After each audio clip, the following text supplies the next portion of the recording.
I'm sure you'll know the saying, the great Australian dream. You know, the one that means owning your own home.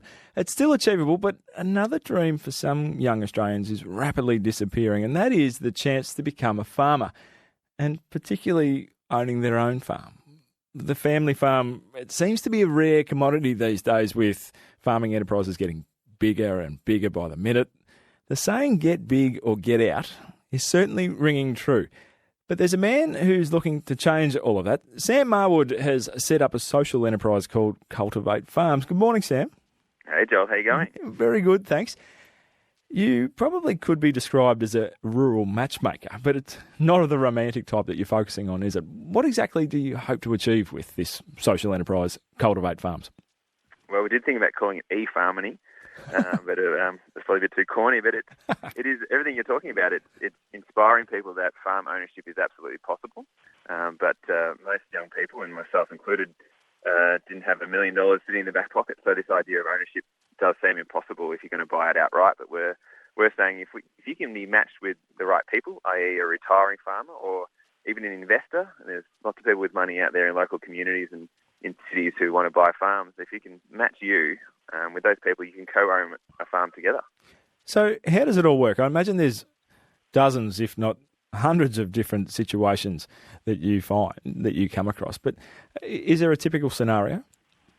It is bespoke, just based on the farm. But I guess the main way we look at this is working with a retiring farmer or farmers who know they want to step back, but maybe their kids don't want it, or they don't have kids to hand on to, and they don't really want to leave, and they want to stay involved. So we just talk to them and say, what do you really want for your farm and for yourselves, and what's the vision, and get them to write that down and understand it. And then if they do want to stay involved and share ownership, then we go out and help find them a Top Gun aspiring farmer that they can build a relationship, get to know, and they work through together what this ownership transition could be, i.e. the aspiring farmers put some money up front, and then over time they earn their way in. But every situation is different, and we just really encourage people to say, what do you really want for your farm? You don't have to sell and walk away and lose that connection with the farmer community. Let's work out a great solution and back someone else's kids onto your farm. Sam, there's plenty of older farmers out there, the older generation. It is very, very common to hear of farmers who are 70 and still going at it. But are there the younger farmers? Are you finding that as well? Oh, absolutely. We've got we're nearly up to 1,000 aspiring farmers on our database across Australia, who all have that dream like I had growing up. I want to own a farm, but I'm not a millionaire, but I want to, and I've got this burning desire I don't think you can take out of humans to own a farm and run a farm.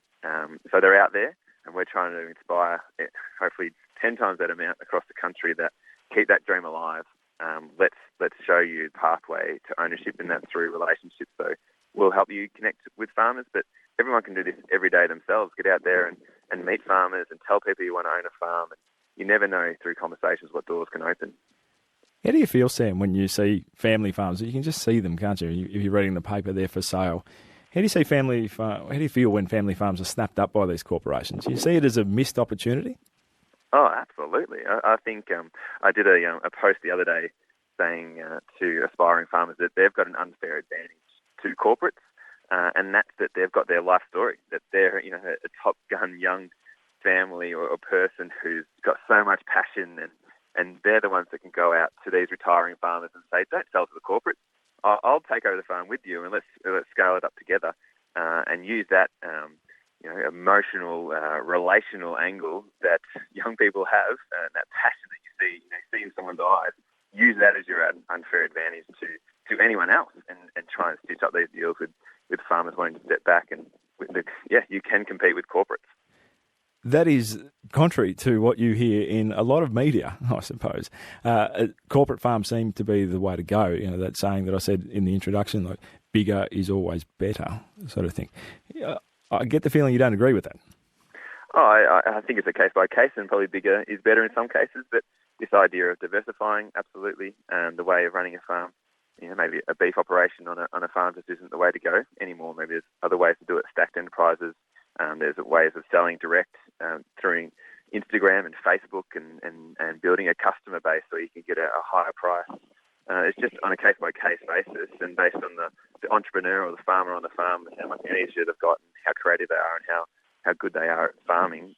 There's different ways of making money than just the old putting cattle on the land. So it's just creative thinking.